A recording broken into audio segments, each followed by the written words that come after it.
CM Pushkar Singh Dhami Roorkee दौरे पर पहुंचे। इस दौरान सीएम धामी ने आईआईटी रुड़की के 175 साल पूरे होने पर करवाए गए कॉन्क्लेव में शिरकत की।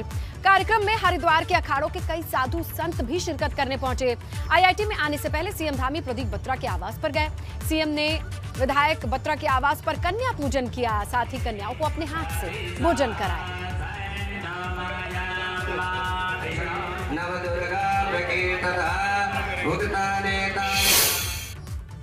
बड़ी खबर मिल रही है, दिल्ली से पंतनगर के बीच हवाई सेवा शुरू हो गई है। विमान से दिल्ली से पंतनगर 16 यात्री भी पहुंचे, ये बड़ी खबर है। पंतनगर से 18 यात्री दिल्ली के लिए भी रवाना हुए हैं, यानी ये राउंड ट्रिप पहली बार शुरू हो गई है दिल्ली से पंतनगर के बीच।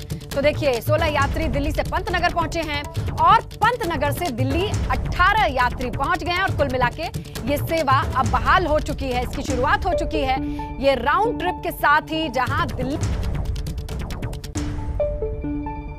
उत्तराखंड में करप्शन को लेकर धामी सरकार एक और बड़ा कदम उठाती दिख रही है।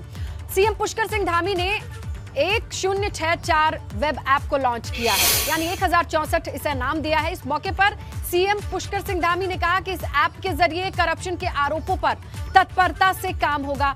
यह भी कहा कि ऐप पर जो भी शिकायतें आएंगी उन पर फौरन एक्शन लिया जाएगा। आपको बता दें 1064 नंबर पर ऐप के माध्यम से कॉल भी करके शिकायत दर्ज कराई जा सकती है। ऐप का पूरा डाटा गोपनीय रखा जाएगा। सरकार का लक्ष्य है भ्रष्टाचार मुक्त उत्तराखंड हो और इसमें किसी भी आम जनता के आदमी को, सामान्य जनता के आदमी को, आम व्यक्ति को किसी भी प्रकार से कहीं पर भी भ्रष्टाचार उसके साथ न हो।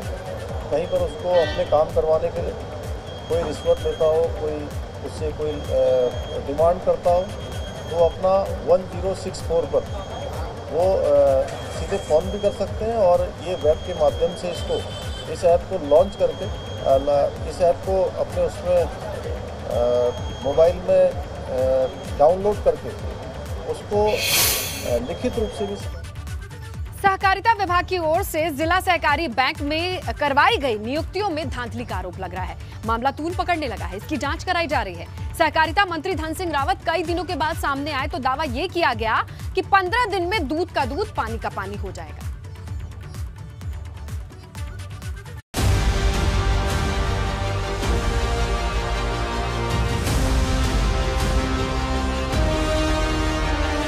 उत्तराखंड में इन दिनों सहकारी बैंक में हुई नियुक्तियों का मामला सुर्खियों में है। विपक्ष आरोप लगा रहा है कि नियुक्तियों में भाई भतीजावाद चला है। मंत्री और अधिकारियों के चहेते लोगों को मनमाने तरीके से नौकरी पर रखा गया है, मगर सहकारिता मंत्री धन सिंह रावत इससे इनकार कर रहे हैं। सहकारिता विभाग एक ऐसा विभाग है जहां की सारी पावर बोर्ड को होती है और पहली बार हमारी सरकार ने पारदर्शी नियुक्तियां करने का निर्णय किया। 4th क्लास में जो नियुक्तियां चल रही है उसमें हाई स्कूल के इतने नंबर हैं, इंटर के अलग नंबर हैं, खेल के अलग नंबर हैं, दौड़ के अलग नंबर हैं, खाली 10 नंबर का इंटरव्यू है। और जब मुझे शिकायत मिली 2 बैंकों की तो हमने उस पर विभागीय जांच की है। जिला सहकारी बैंक में ग्रुप डी के पदों पर भर्ती की गई थी। पूरे प्रदेश में 400 से ज्यादा पदों पर भर्ती निकाली गई थी, जिसमें अकेले देहरादून जिले में ही 60 पदों पर भर्ती निकली थी। नियुक्ति के लिए खेल विभाग की तरफ से फिजिकल टेस्ट कराया गया था, जबकि जिला सहकारी बैंक की कमेटी ने इंटरव्यू किया था।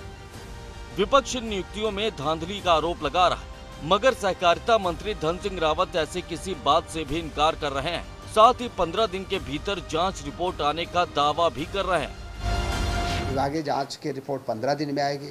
15 दिन के बाद अगर कोई भी दोषी पाया जाएगा उसमें तो उसी को बख्शा नहीं जाएगा। जरूरत पड़ेगी तो अगर और जांच करनी पड़ेगी तो और भी की जाएगी।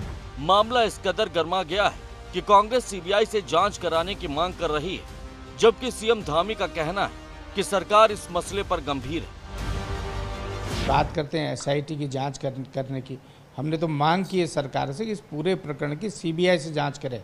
अगर सरकार पर जरा भी नैतिकता हो, मुख्यमंत्री जी बड़ी नैतिकता की बातें करते हैं, अगर भाजपा में या सरकार में या मुख्यमंत्री जी में कुछ भी नैतिकता बची है तो निश्चित रूप से उन्होंने दूध का दूध, पानी का पानी करने के लिए सहकारिता विभाग में हुए घोटाले की जांच सीबीआई से करानी चाहिए। हम लोगों ने सो मोटो खुद ही लिया है, अगर कहीं पर कोई गड़बड़ होगी तो हम लोग उसकी जांच करेंगे और कानून अपना काम करेगा और इस पर कहीं पर भी कोई गड़बड़ी आएगी तो कोई भी जो है कानून से बड़ा नहीं है।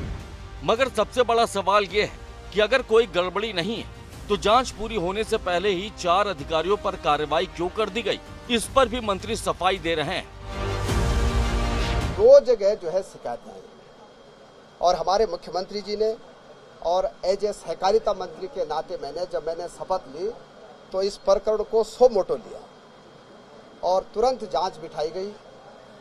जांच 15 दिन में जांच जो है तैयार होगी और बड़ा काम ये किया गया हमारी सरकार के द्वारा कि वहाँ के जीएम और वहाँ के एआर जो कि इंटरव्यू में सम्मिलित थे उनको वहाँ से हटा दिया गया है।